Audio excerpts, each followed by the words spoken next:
Yep, definitely. See the coloration? We got it. See the tail hanging on the... All right. Yeah, you can see the tail. Just around wrapped around the front. All right, we're going to try to... This is... Oh, here we go. All right. Well spotted, J-Rod. Yeah, this is all J-Rod. Yeah. In the middle. Whoa. Yeah, see his head's coming over. He's on the back.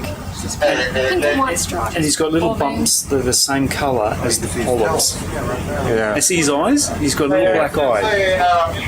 The thing about these pygmy seahorses, if you go to the other side of the sea fan, he'll just turn away from you. Yeah, he's looking at us. So this is the best view we'll probably get. So he's got his tail wrapped around it, and his eyes just poking through. Yeah. We've been saying we've wanted to find a pygmy seahorse since we started this survey, and I'd like to know if any other ROVs have ever spotted a pygmy seahorse.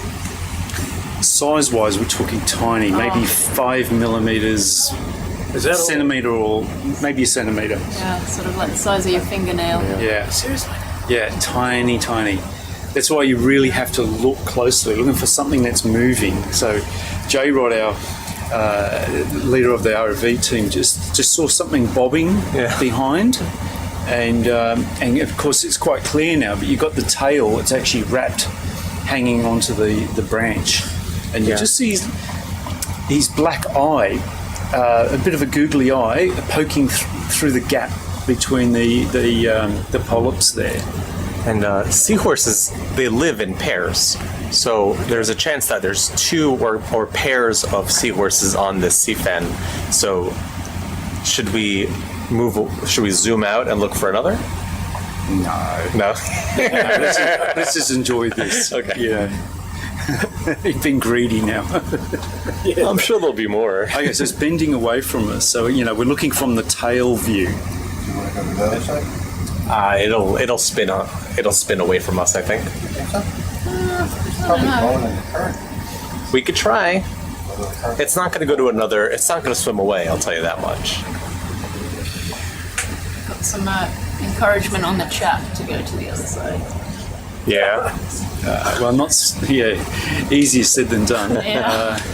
We're on a vertical wall at 100 metres, 120 metres, and Let's see what it does. it's bending over. It's definitely seeing us. It's looking at us now, right?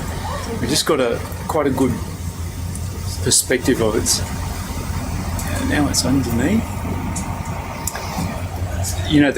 I find the coloration amazing because there's little bumps on its body, the same colour as the polyps on the Gorgonian. Has anyone identified the species? Is it Denise? Seahorse experts. There's a Denise. There's Denise, yeah. What's the genus? It's not Hippocampus, is it? Yeah. Hippocampus denise. Oh, here we go. We've got some suggestions coming through from Glenn. Yeah. Okay, we've got Hippocampus. Bargibanti. Yeah, I was on a paper that identified a pygmy seahorse from Osprey Reef, and it was a Denise. And it was about this depth. It was with Dougal Lindsay, actually. Dougal is our plankton expert. He's in Japan, and he brought his Picasa ROV out to the Osprey Reef, and we were able to sit down and look at these Gorgonians. We wrote a paper about it. But yeah, still very, very rare. Very hard to see, harder to find. Very lucky here. Yeah. Scuba divers can spend hours crawling around Gorgonians looking for these guys. But this is really beyond diving depth, so it's very hard to find these. We've just zoomed out a little bit to look for any other movement because, as Jeremy said, they're often in pairs. And we're just looking for anything, Now that it's focused, you can see it, from far away. It's the essential. Yeah. Amazing that you saw it though, J-Rod. I mean, look at the size of the fan and the size of the seahorse. We're talking maybe 5 millimeters, centimetre at the most. Wow.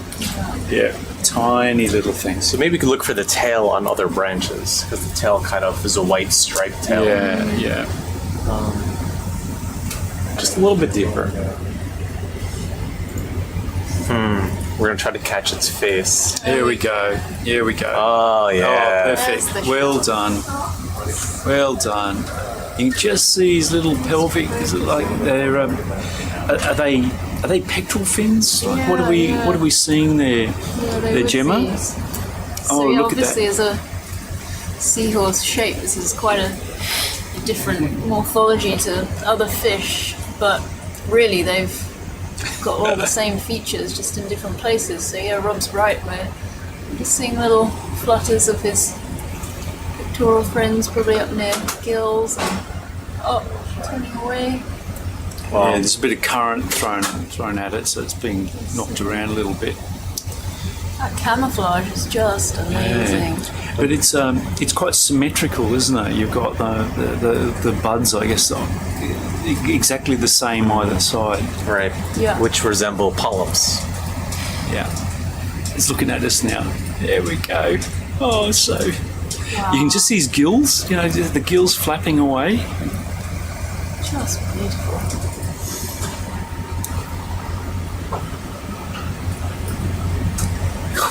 That's quite incredible, isn't it?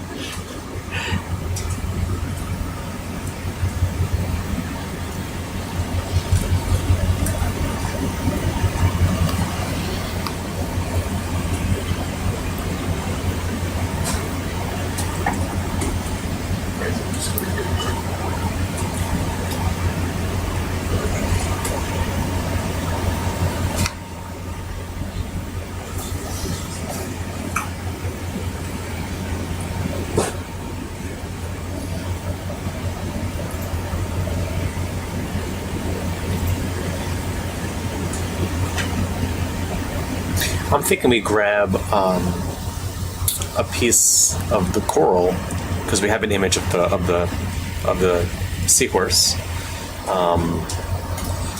If we have a piece of the colony, we can then identify the species that associates with it. And it doesn't have to be. careful. It doesn't have to be of this colony. It could be the one next to it. We could just see if it looks the same.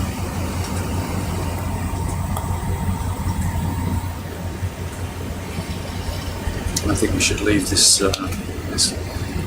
this particular fan coral hole alone.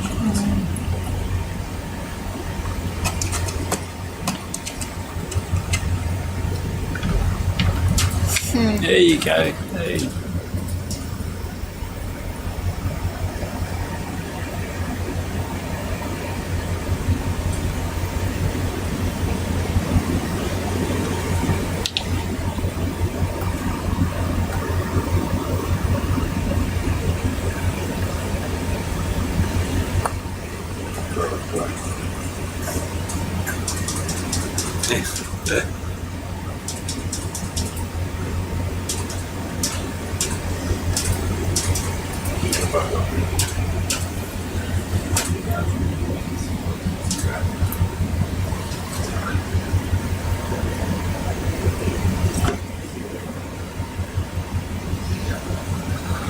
What a life, hanging out at 120 meters on that gorgeous sea fern. Not too shabby.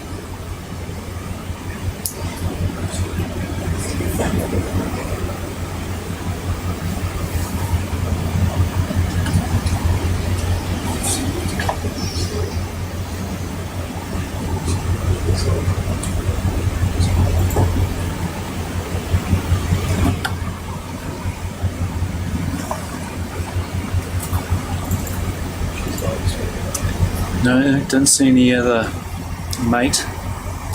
Lonely seahorse.